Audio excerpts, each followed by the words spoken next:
अस्सलाम वालेकुम students, welcome back to my channel. आज हमने जो अपना नेक्स्ट टॉपिक स्टार्ट करना है, बल्कि नेक्स्ट चैप्टर स्टार्ट करना है, chapter number 12 of 10th class chemistry. और मैं पूरी कोशिश करूँगी कि जल्दी से जल्दी ये बुक कवर हो जाए और आप लोग कुछ सारे टॉपिक्स में अगर पीछे से आपने कवर किए हैं, कोई भी मसला है तो let me know in the comment section, उसको कवर कर लिया जाएगा। और आज हमने जो अपना नेक्स्ट चैप्टर स्टार्ट करना है हाइड्रोकार्बन्स। पीछे स्टार्ट ऑफ द केमिस्ट्री से ही ये सारे के सारे हम लोग स्टडी करते आ रहे हैं। हाइड्रोकार्बन्स का पीछे बहुत बार जिक्र आया है, ठीक है, कि हाइड्रोकार्बन नाम से पता चल रहा है कि हाइड्रोकार्बन। सबसे पहले इसका इंट्रोडक्शन देखेंगे, ठीक है, यानी कि हमने जो पॉइंट डिस्कस करने हैं वो क्या है, इसका इंट्रो है, ठीक है, कि ये उसमें क्या होगा कि हाइड्रोकार्बन्स होते क्या हैं, ठीक है, इनकी क्लासिफिकेशन क्या है, इनकी प्रॉपर्टीज़ क्या हैं, फिजिकल प्रॉपर्टीज़ क्या हैं, केमिकल प्रॉपर्टीज़ क्या हैं, और उसके अलावा इनकी वोलेटिलिटी के बारे में पढ़ेंगे, सॉलिबिलिटी के बारे में पढ़ेंगे। वो फर्दर पॉइंट्स जो है वो सारे डिस्कस करते चले जाएंगे तो आपको क्लियर होता चला जाएगा। सबसे पहले तो हाइड्रोकार्बन्स होते क्या है, नाम से पता चल रहा है हाइड्रोजन और कार्बन, यानी कि हाइड्रो और कार्बन दोनों से मिलकर जो बनने वाले कंपाउंड है ना, उनको हम कहते हैं हाइड्रोकार्बन। अब सारी डिटेल हम पहले ही 9th क्लास केमिस्ट्री से पढ़ते चले आ रहे हैं कि एटम जो है वो बिल्कुल मैटर का पार्ट है, इंडिविजिबल पार्ट है, ठीक है। और बिल्कुल इसी तरह से हाइड्रोजन भी एक एटम है, कार्बन भी एक एटम है। दोनों एटम्स मिलकर जो कंपाउंड बनाएंगे उनको क्या कहा जाएगा, हाइड्रोकार्बन, ठीक है। तो दोनों से मिलके बनने से जो आपके पास चीज़ आई है हाइड्रोकार्बन, ठीक है, तो दोनों के नाम से ड्राइव कर लिया गया है इस कंपाउंड का नाम, जो कि है हाइड्रोकार्बन, ठीक है। अब जैसा कि अब यहाँ पे बताना ये चाहता है कि हाइड्रोकार्बन बेसिकली क्या होते हैं, हाइड्रोजन और कार्बन से मिलकर बनने वाले कंपाउंड। उसके बाद भी वो कहता है कि अच्छा, हाइड्रोजन ने कार्बन के साथ ही बॉन्ड क्यों बनाया, ठीक है। ये जो हाइड्रोकार्बन है, जो हमने पेट्रोलियम स्टडी किया है पिछले चैप्टर के अंदर, पूरा का पूरा किस तरह से क्रूड पेट्रोलियम निकाला जाता है, किस तरह से उसको रिफाइन किया जाता है फ्रैक्शनल डिस्टिलेशन से, उनके डिफरेंट डिफरेंट फ्रैक्शंस निकाले जाते हैं जो कि हमारी different different fields of life में यूज़ होती हैं, डेली लाइफ में यूज़ होती हैं, ऐसा है ना, ठीक है। तो उनमें जो पाया जाने वाला मेन एलिमेंट था वो हाइड्रोकार्बन थे, ठीक है, जो कि कार्बन और हाइड्रोजन से मिलकर बने हुए थे, ठीक है। तो हाइड्रोजन और कार्बन दोनों ने मिलके कंपाउंड जो बनाए हुए थे उनको हाइड्रोकार्बन का नाम दे दिया गया, ठीक है। अब यहाँ पे वो ये बताना चाहता है कि हाइड्रोकार्बन्स बेसिकली, क्योंकि ये हमारे पेट्रोलियम में बहुत ज़्यादा मेन एलिमेंट है, तो इसको स्टडी करना ज़रूरी है ताकि आगे अगर जाके हमें कोई मज़ीद इससे इन्हांसमेंट की ज़रूरत पड़े, कोई मज़ीद डिस्कवरी की ज़रूरत पड़े, तो हमें पता तो हो कि इसमें कौन सी चीज़ पाई जाती है, तो वो हाइड्रोकार्बन है। जिस तरह से हमारी बॉडी की कितनी ज़्यादा स्टडी हो चुकी है, ठीक है, कि हमारी बॉडी के अंदर जो है जी ब्लड होता है, उसके अलावा फिर सॉल्ट्स होते हैं, मिनरल्स होते हैं, सारा कुछ होता है, तो सारा स्टडी से पता चला ना। इसी तरह से पेट्रोलियम को स्टडी किया गया तो पता चला उनका जो मेन एलिमेंट है वो क्या है, हाइड्रोकार्बन है, ठीक है। यानी कि हाइड्रोजन और कार्बन से मिलकर बनने वाले कंपाउंड। तो हाइड्रोजन ने कार्बन के साथ ही बॉन्डिंग वो इसलिए उसने की क्योंकि कार्बन जो है उसकी एबिलिटी है कि एक्सटेंडेड, ठीक है, कैसी एक्सटेंडेड स्टेबल चेन्स बना लेता है अपने जैसे दूसरे कार्बन के साथ, या दूसरे एटम मतलब दूसरे कार्बन के साथ ये चेन एक बनाता चला जाता है, बिल्कुल इस तरह से carbon carbon carbon carbon carbon. और एक्सटेंडेड चेन होती है, मतलब फैली भी होती है, काफ़ी लंबी चेन होती है, ठीक है, और उसके अलावा स्टेबल भी होती है, जल्दी इसको ब्रेक डाउन करना जो है वो मुश्किल होता है। उसके बाद फिर अपनी वैलेंसी को सेटिस्फाई करने के लिए कार्बन ने जो है वो हाइड्रोजन के साथ बॉन्ड बनाया। एक तो इसका डायरेक्ट दूसरे कार्बन के साथ बॉन्ड होगा, बाकी की जो दो, क्योंकि चार इसने बनानी ही बनानी है, क्योंकि कार्बन की वैलेंसी 4 है।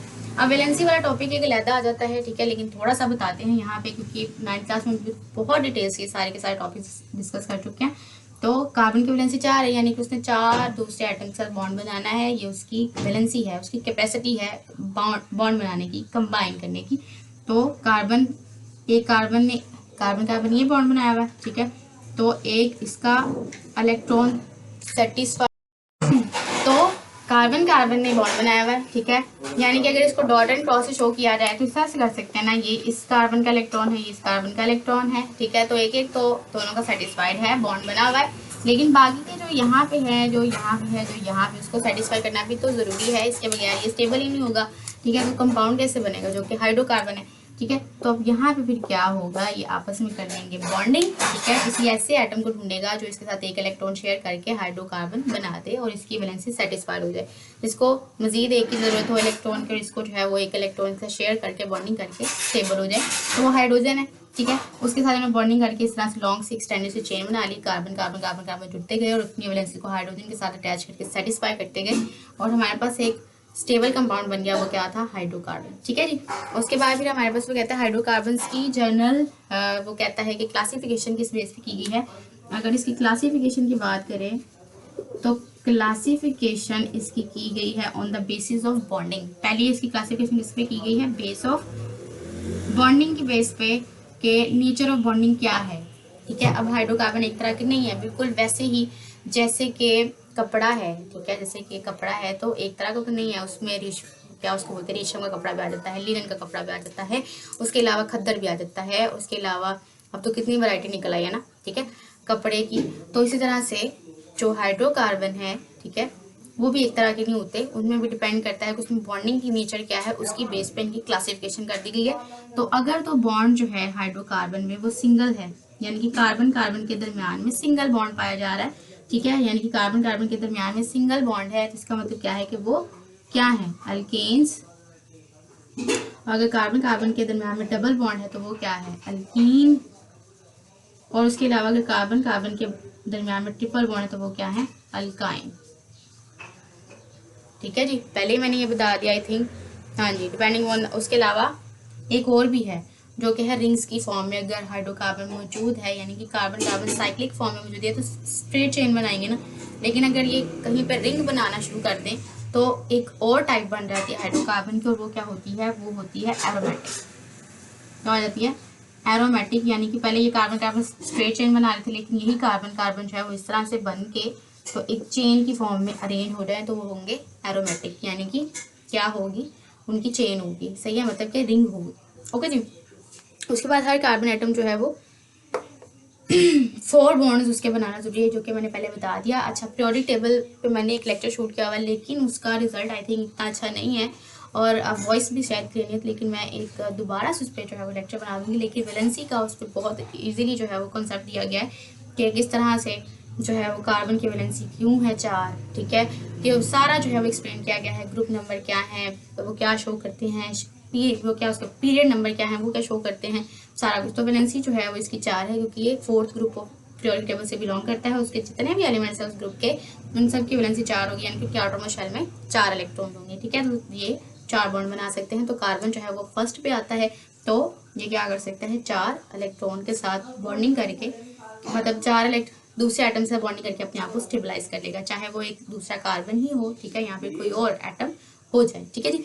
उसके बाद फिर हाइड्रोकार्बन की फर्दर एक क्लासिफिकेशन की गई है, जो कि डिफरेंट बेसिस पे की गई है, ठीक है, ठीक है जी। तो वो कौन सी क्लास, एक तो हमने सबसे पहले इसका इंट्रोडक्शन देख लिया, उसके बाद फिर हमने इसका देख लिया कि क्यों कार्बन हाइड्रोकार्बन होते क्या हैं, फिर हमने देख लिया किस बेस पे इसकी बॉन्डिंग की गई है। उसके बाद हम देख लेंगे एक और बेस है जिसकी बेस पे इसकी बॉन्डिंग की गई है, और वो कौन सी बेस है, वो है बेस जी ये वो वाली बेस नहीं है जो आप समझ रहे हैं, ये दूसरी बेस है, यानी कि बुनियाद, ठीक है। उसके बाद अच्छा, इसको जो है फर्दर ये बॉन्डिंग की बेस पे जो है इसको क्लासीफाई किया गया है, फर्दर क्लासीफाई सैचुरेटेड अनसैचुरेटेड, ठीक है, यानी कि बॉन्डिंग की बेस पे ही। एक तो पहले हमने बॉन्डिंग की बेस पे देख ली, ठीक है, पहली जो थी हमने नेचर ऑफ द बॉन्ड पे देखी है, तो मतलब नंबर ऑफ बॉन्ड पे देखी। पहली जो बॉन्डिंग थी वो नेचर, यहाँ की नंबर ऑफ बॉन्ड, यानी कि डबल है, सिंगल है, ट्रिपल है, उस बेस पे बॉन्डिंग।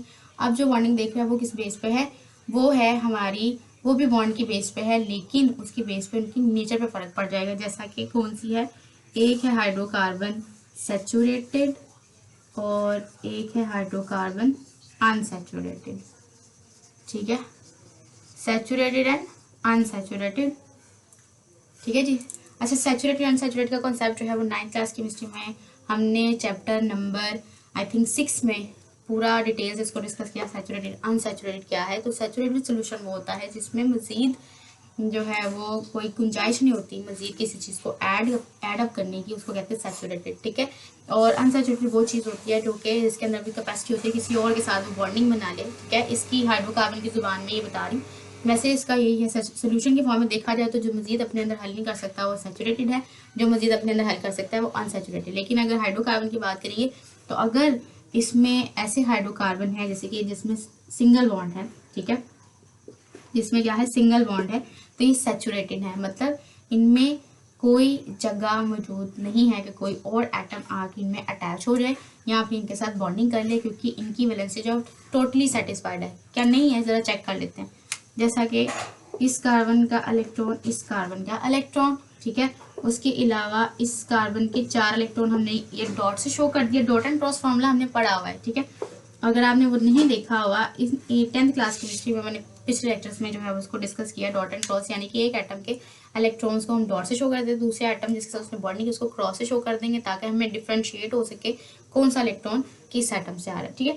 और उसके बाद फिर हम ये जो हाइड्रोजन के साथ उसने बॉन्डिंग बनाई हुई उसको हम क्रॉस से शो कर देते हैं, जिससे क्रॉस क्रॉस क्रॉस क्रॉस और ये क्रॉस, ठीक है। अब देखो जी, इस कार्बन के 4 इलेक्ट्रॉन, मतलब कि 8 पूरे, क्योंकि हर एक को स्टेबल होने के लिए 8 इलेक्ट्रॉन हैं, 4 ये, ठीक है, ठीक है जी, 4 ये हो गए, और इसके अलावा 1 2 3 और इसके अलावा ये 4 जो इसने बाकी के साथ बॉन्ड बना के पूरे कर लिए। तो जाहिर सी बात है कि पूरे ना होते तो ही तो इसने बॉन्डिंग करने जाना था ना, लेकिन तो पूरे हैं, ठीक है। उसके बाद सेम इसी कार्बन के साथ भी ऐसा ही है, तो ये जगह ही नहीं है इनके पास कि ये बॉन्डिंग करें, लेकिन हाँ केमिकल रिएक्शन परफॉर्म करते हैं तब जब हम इसको बहुत ज़्यादा कोई स्पेसिफिक कंडीशन देंगे, टेम्परेचर देंगे हाई, ठीक है, या फिर हाई जो है वो हीट देंगे, तब जाके ये रिएक्शन करेंगे, वो भी इसमें से किसी ना एक हाइड्रोजन को रिप्लेस करके, ठीक है। अदरवाइज ये बॉन्डिंग नहीं करते क्योंकि बिल्कुल ही स्टेबल है और इनको जो है वो बॉन्डिंग करने की जरूरत नहीं पेश आती, तो इसलिए इनको कहा जाता है सैचुरेटेड। बिल्कुल वैसा ही इनका हिसाब है जैसे कि अगर किसी इंसान ने खाना खाया है, ठीक है, तो अगर उसको जो है वो, मैं इसको रोटी से एग्जाम्पल दूंगी, अगर उसने खाना खाना है, ठीक है, उसको जो है वो एक रोटी की ज़रूरत है तो उसने वो खा ली, ठीक है, लेकिन अगर उसने जो है वो मज़ीद खा ली है, ठीक है, मतलब ज़रूरत से ज़्यादा खा लिया, तो अब उसके अंदर कैपेसिटी नहीं होगी कि वो मज़ीद खा सके, तो वो सैचुरेटेड होगा। लेकिन अगर कोई ऐसा खा रहा है कि एक की उसको ज़रूरत है खाने की, मतलब एक जो है उसने रोटी खानी है लेकिन उसने 2 खा ली, ठीक है, मतलब 2 की कैपेसिटी है उसके पास, 2 खा सकता है वो, लेकिन उसने 1 खाई है और 1 नहीं खाई, मतलब और खा सकता है, तो वो क्या हो गया, अनसैचुरेटेड, ठीक है जी। ये होता है सैचुरेटेड और अनसैचुरेटेड। उसके बाद फिर हमारे पास की बात आ जाती है फिजिकल प्रॉपर्टीज की। फिजिकल प्रॉपर्टीज कौन सी होती हैं भाई, फिजिकल प्रॉपर्टीज की अगर बात करें अनसैचुरेटेड की, अच्छा मैंने या तो ड्रॉ नहीं किया कुछ, तो अनसैचुरेटेड वो होंगे जिसमें कार्बन कार्बन के दरमियान में या तो डबल बॉन्ड होगा या तो फिर कार्बन कार्बन के दरमियान में ट्रिपल बॉन्ड होगा, उसको कहा जाता है अनसैचुरेटेड। जितने बॉन्ड कार्बन कार्बन आपस में बना लेगा उतने सेटिस्फाइड हैं, लेकिन बाकी इन्होंने 4 तो पूरे करने हैं ना, एक ये एक ये एक ये एक ये, और इसके बाद फिर हमारे पास ये क्या है, 2 इसके पूरे हो गए, 2 इसके पूरे हो गए। अब जो है वो इसने क्या करना है, बाकी के भी तो पूरे करने हैं ना, ठीक है, तो इस एक हाइड्रोजन के साथ बना लेगा, एक हाइड्रोजन के साथ, फिर उसके बाद एक हाइड्रोजन के साथ, एक हाइड्रोजन के साथ, और वो भी हाइड्रोजन अपना अपना इलेक्ट्रॉन लेकर आएगी, 4 4 और ये 4 8 पूरे, ठीक है। तो इसका मतलब क्या है कि ये वो वाले होंगे हाइड्रोकार्बन जिनमें डबल या ट्रिपल बॉन्ड पाया जाता होगा, तो वो होंगे अनसैचुरेटेड, ठीक है। आई होप मैं ज़्यादा तेज़ नहीं बोल रही, ठीक है, क्योंकि अक्सर आप लोग कमेंट करके बताते हो कि आप बहुत तेज़ बोलती हैं, हालांकि मैं आहिस्ता आहिस्ता बोल रही हूँ, लेकिन फिर भी स्पीड तेज़ हो तो मुझे बता देना, ठीक है। सैचुरेटेड अनसैचुरेटेड क्लियर है। उसके बाद हम चलते हैं जी हाइड्रोकार्बन्स की फिजिकल प्रॉपर्टीज़ की तरफ। फिजिकल प्रॉपर्टीज़ क्या होती हैं, फिजिकल प्रॉपर्टीज जाहिर सी बात है, मेल्टिंग पॉइंट, बॉइलिंग पॉइंट, ये सारा जो है वो होती है फिजिकल प्रॉपर्टीज। तो वो इनकी फिजिकल प्रॉपर्टीज वो कहता है कि इनके मेल्टिंग पॉइंट, बॉइलिंग पॉइंट जो है वो बढ़ते हैं जब इनका जो है वो मैस बढ़ता है, मोलिकुलर मैस बढ़ता है, यानी कि जब कार्बन कार्बन की चेन लंबी होती चली जाती है, इस तरह से लंबी लंबी लंबी होती चली जाती है, ठीक है, तो कार्बन का मैस जाहिर सी बात है पूरे हाइड्रोकार्बन का मैस इंक्रीज हो रहा है, ठीक है। जाहिर सी बात बिल्कुल वही वही हिसाब है, अगर आप पानी के अंदर नमक डालते चले जाओगे तो नमक की क्वांटिटी बढ़ती चली जाएगी, पानी ज़्यादा नमकीन हो जाएगा, ठीक है। इस तरह से जब आप लोग जो है वो ये करते चले जाओगे, इस तरह से कार्बन कार्बन आपस में जुड़ते चले जाएंगे तो इनका मैस ज़्यादा होता जाएगा, और जब मैस ज़्यादा होता जाएगा तो जाहिर सी बात है इनमें फोर्सेस ऑफ अट्रैक्शन स्ट्रॉन्ग होंगी, और अगर ऐसा होगा तो बदले में मेल्टिंग पॉइंट भी इनका बढ़ जाएगा, बॉइलिंग पॉइंट भी बढ़ जाएगा, ठीक है, और इनकी सारी की सारी फिजिकल प्रॉपर्टीज जो है वो इंक्रीज हो जाएंगी क्योंकि इनका मैस जो है वो इंक्रीज हो चुका है, ठीक है जी।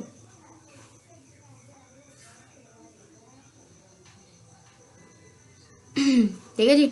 उसके बाद फिर वो कहता है कि बिल्कुल एक तो मैथ्स की बात आ जाती है, उसके बाद वो कहता है कि वैसे इनकी फिजिकल प्रॉपर्टीज में तकरीबन सेम ही होती है, क्योंकि कार्बन की और हाइड्रोजन जो कि इन्होंने सेटिस्फाई की है अपनी वैलेंसी सारी की सारी, ठीक है, हाँ कार्बन और हाइड्रोजन ने मिलकर आपस में बॉन्डिंग की, इनकी इलेक्ट्रोनेगेटिविटी जो होती है ना वो तकरीबन कंपैरेबल है, इतनी ज़्यादा कोई फ़र्क नहीं होता इलेक्ट्रोनेगेटिविटी का, तो फिजिकल प्रॉपर्टीज इनकी सेम ही होती है, मतलब ज़्यादा है अगर किसी एक फैमिली की, जैसे एल्केन है उसके सारे मेंबर्स की फिजिकल प्रॉपर्टीज सेम होगी, अल्कीन है उस फैमिली के सारे की जो है वो सेम होंगी फिजिकल प्रॉपर्टीज, अल्काइन है जैसे कि हमने जो है पिछले चैप्टर में पूरा अल्काइन को जो है वो डिस्कस किया है, इसमें उसके रिएक्शन आने हैं, ठीक है, तो वो सारा का सारा जो है वो कहते हैं जो भी जिस फैमिली से बिलोंग करते हैं उन सबकी प्रॉपर्टी जो है वो सेम होगी, ठीक है जी। I hope it's clear. उसके बाद फिर हमारे पास आ जाता है जी, वो कहता है फिजिकल प्रॉपर्टीज इनकी सेम हो गई। उसके बाद फिर इलेक्ट्रोनेगेटिविटी, अच्छा सोल्युबिलिटी की बात आती है। उसके बाद फिर वापस कौन सी बात आती है, सोल्युबिलिटी। सोल्युबिलिटी की अगर बात करेंगे तो वैसे बात है हाइड्रोकार्बन, क्योंकि पोलर तो नहीं है ना, ठीक है, पोलर नहीं है, कंपेरेबल इलेक्ट्रोनेगेटिविटी मतलब तकरीबन सेम ही है, तो पोल्स तो जनरेट नहीं होने वाले। पोल्स मतलब ये भी हम पढ़ के आ चुके हैं, पॉजिटिव और नेगेटिव वाले, ये नहीं जनरेट होंगे। तो जब यही नहीं जनरेट होंगे तो ये पोलर सॉल्वेंट के अंदर भी डिजोल्व नहीं होंगे। इसका मतलब ये है किसी नॉन पोलर सॉल्वेंट के अंदर जो है ये डिजोल्व होंगे। और सॉल्युबिलिटी वाला टॉपिक 9th क्लास केमिस्ट्री में चैप्टर 6 में हम लोग डिस्कस करके आ चुके हैं कि नॉन पोलर के अंदर ही नॉन पोलर डिजोल्व होगा। तो ये अगर नॉन पोलर है हाइड्रोकार्बन्स, ठीक है, तो फिर ये नॉन पोलर सॉल्वेंट के अंदर ही डिजोल्व होंगे। नॉन पोलर मतलब जैसे कि बेंजीन है, ठीक है, उसके बाद अल्कोहल है, ठीक है, इस तरह से जो है चीज़ें सारी की सारी जो ऑर्गेनिक में आती हैं उनके अंदर जो है ये डिजोल्व होंगे। ये और जो पोलर हैं जिनके पोल्स जनरेट हो जाते हैं, पानी है उसके अंदर ये डिजोल्व नहीं हो सकता, ठीक है, यानी कि हाइड्रोकार्बन के अंदर डिजोल्व नहीं हो सकता। बिल्कुल वैसे ही जैसे पेट्रोलियम है ना, ठीक है, पेट्रोलियम को अगर आप पानी के ऊपर डालोगे तो उसके अंदर वो मिक्स तो नहीं होता, वो ऊपर जो है वो तैरना शुरू हो जाता है। इसका मतलब क्या है कि पेट्रोलियम के अंदर हाइड्रोकार्बन है और हाइड्रोकार्बन नॉन पोलर है, तो पानी पोलर है, तो उसके अंदर वो कैसे डिजोल्व हो सकता है, ठीक है जी। तो ये बात आ गई। तो लाइक डिजोल्व लाइक, जैसा जो है उसको वैसा ही हल करेगा, ठीक है। जैसे कि वो पोलर है, पानी पोलर होता, पानी पोलर है तो अगर ये पोलर होते तो डिजोल्व हो जाते, लेकिन ये पोलर नहीं है तो ये ऊपर तैरना शुरू हो जाता है, ठीक है जी। ये बात होगी, सॉल्युबिलिटी की बात होगी। उसके बाद मॉलिक्यूलर वेट की बात आ जाती है इसके, मॉलिक्यूलर वेट या मॉलिक्यूलर वेट या मॉलिक्यूलर मैस। अगर मॉलिक्यूलर मैस की बात करें तो जितना ज़्यादा मॉलिक्यूलर मैस तो चला जाता है ना इनका, ठीक है, उतने ही ज़्यादा इनके मेल्टिंग पॉइंट, बॉइलिंग पॉइंट से सारा कुछ जो है वो बढ़ता चला जाता है। वो तो मैंने आपको पहले ही बता दिया। तो मॉलिक्यूलर मैस जो है उसकी बेस पे वो कहता है कि जिनका जो लोअर हाइड्रोकार्बन है ना, जैसे कि कार्बन 1 से लेके कार्बन 4 तक, ठीक है, क्योंकि इनमें कार्बन का नंबर कम होता है 1 से 4 तक, ठीक है।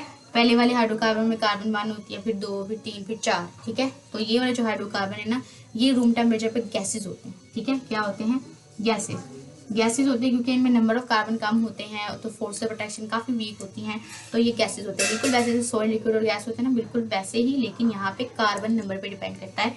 उसके अलावा अगर कार्बन 5 से कार्बन 10 तक हो जाए, 10 तक है ना, हाँ जी जी, 10 तक हो जाए तो वो क्या हो जाते हैं, ऐसे वाले हाइड्रोकार्बन को क्या कहा जाता है, ये क्या हो गया, लिक्विड्स। ये लिक्विड वाली प्रॉपर्टी शो करते हैं रूम टेम्परेचर पे।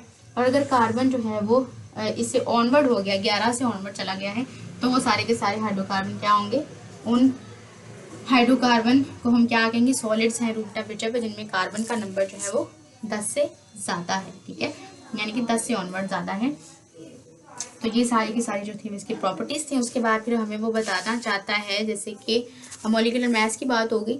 उसके बाद फिर फॉसिल फ्यूल्स वो बताना चाहता है कि जो फॉसिल फ्यूल्स होता है, जैसे कि कोई डेड प्लांट एनिमल है, ठीक है, और वो मर गया है, ठीक है, उसके बाद फिर वो ज़मीन में जाता है, ठीक है, उसके बाद उसके वो बहुत सालों तक मट्टी सारा कुछ जो है वो जमता चला जाता है, वो ज़मीन की तह में जाना शुरू हो जाता है।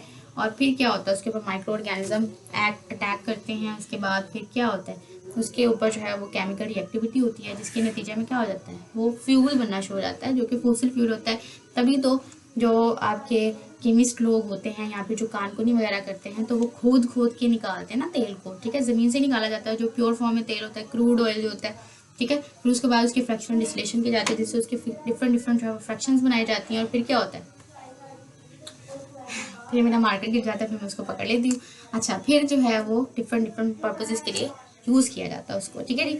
उसके बाद फिर हमारे पास आ जाता है, हाँ, यही बात बताई हुई आपके लास्ट वाले पैराग्राफ में। और उसके बाद उसने बताया कि हाइड्रोकार्बन को डिफरेंट पर्पज, जैसे कि फर्टिलाइज़र बनाने के लिए, फर्टिलाइज़र यानी कि आपको पता है बचपन से पढ़ते आ रहे, फर्टिलाइज़र क्या होते हैं, खाद्य होती हैं जो कि फसलों को दी जाती हैं ताकि उनकी क्वालिटी अच्छी हो जाए, हमें क्वांटिटी बहुत ज़्यादा अच्छी मिले, और जितनी हमें क्वांटिटी रिक्वायर्ड है उतनी ही मिले। और अगर वैसा ना हो तो फिर क्या होता है, फिर जाहिर सी बात है क्या आना शुरू हो जाता है, वो क्या उसको बोलते हैं, खाना जो है वो कम हो जाता है, फिर उसके बाद प्रॉब्लम होती है, और इसी प्रॉब्लम की वजह से क्या होता है, मसले होते हैं शुरू, ठीक है जी। तो खाद्य जो है इसलिए यूज़ किया जाता है सॉइल की फर्टिलिटी बढ़े और हमें जो है वो बहुत ज़्यादा अमाउंट में हमारी फसल मिल जाए, ठीक है। ये हो गया। उसके बाद फिर हमारे पास सिंथेटिक फाइबर बनाया जाता है ऑर्गेनिक कंपाउंड से। सिंथेटिक फाइबर मतलब ऐसा फाइबर, फाइबर कहते हैं धागे को, जिससे कपड़ा वगैरह बनता है, ठीक है। तो सिंथेटिक फाइबर यानी कि ऐसा फाइबर जो कि लैब में तैयार किया जाता है, ठीक है, जिस जो कि नेचुरल प्रोड्यूस नहीं होता है। जैसे कि रेशम का जो धागा है वो नेचुरल प्रोड्यूस होता है, रेशम के कीड़ा प्रोड्यूस करता है। और रेशम का कीड़ा देख ले भाई, हमें रेशम के कीड़े से भी एग्जाम्पल लेनी चाहिए।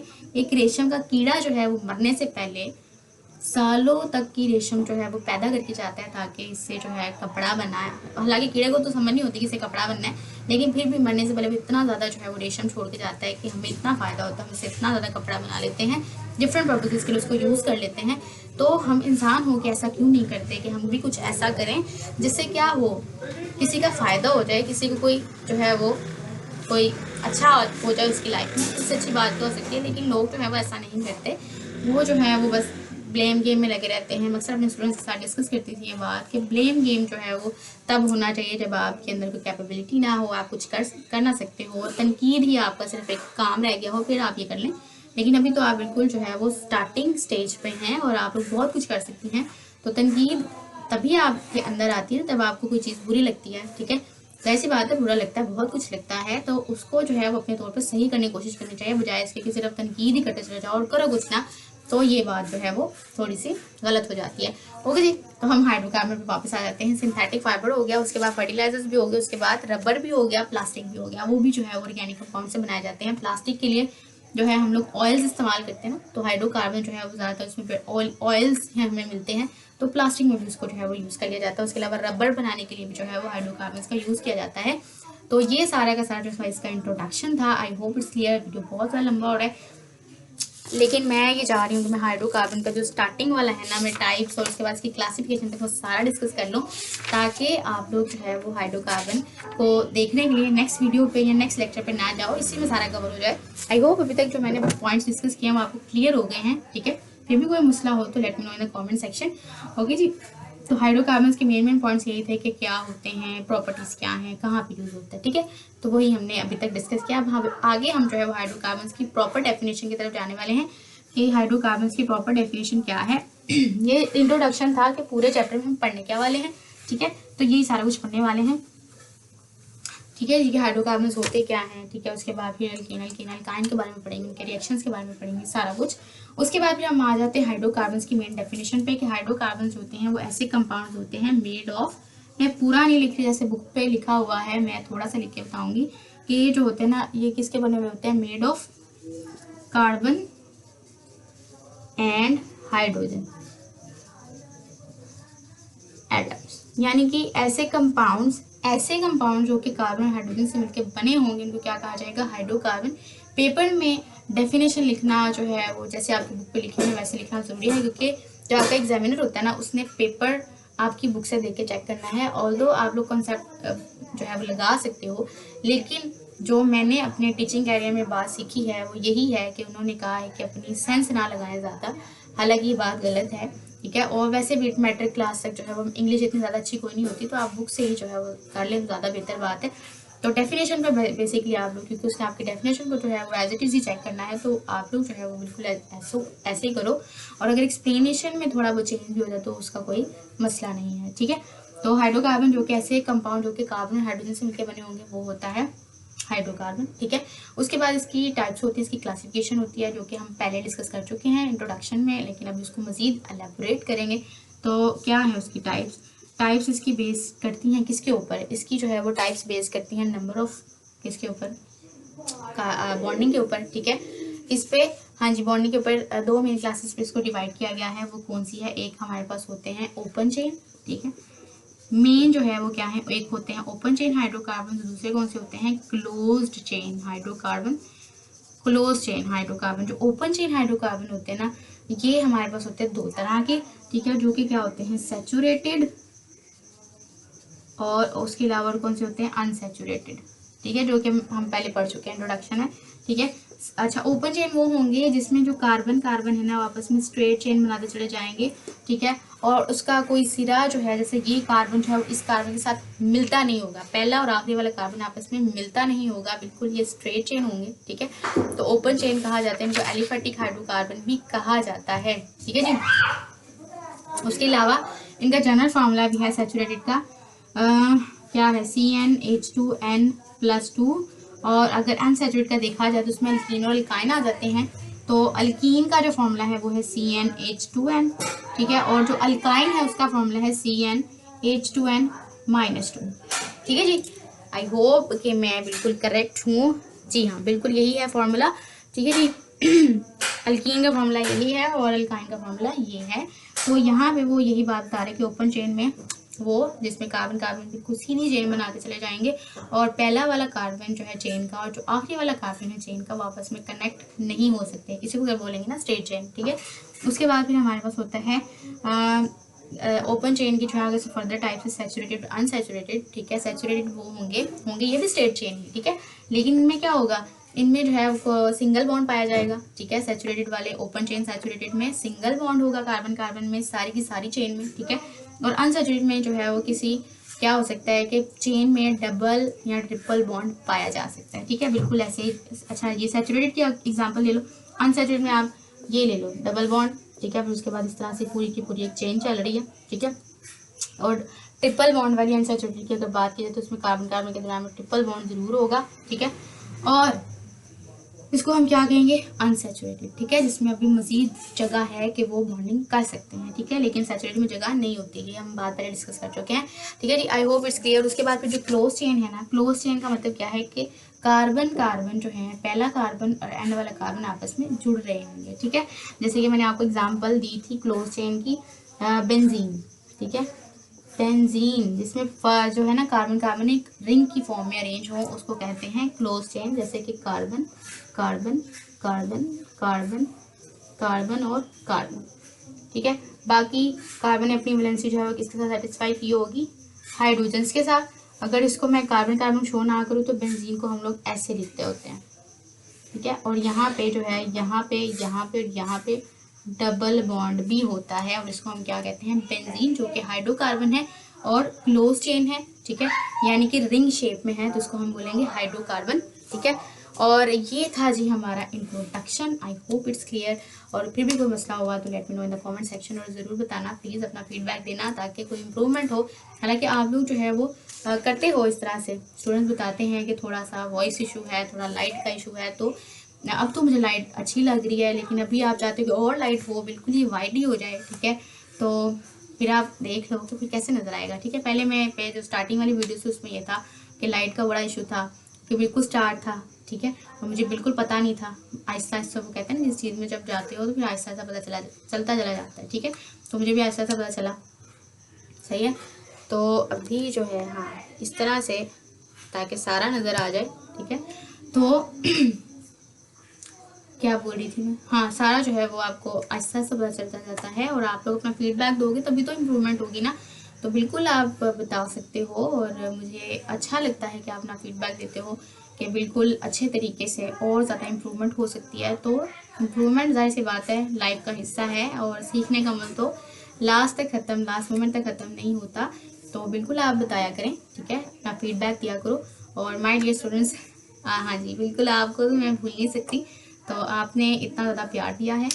अच्छा जी, मैं अपने स्टूडेंट्स के बारे में भी फीडबैक दूंगी अभी किसी नेक्स्ट वीडियो में। मैंने उनसे बोला था कि मैं आपको फीडबैक दूंगी, और वो काफ़ी एक्साइटेड हैं सारे के सारे।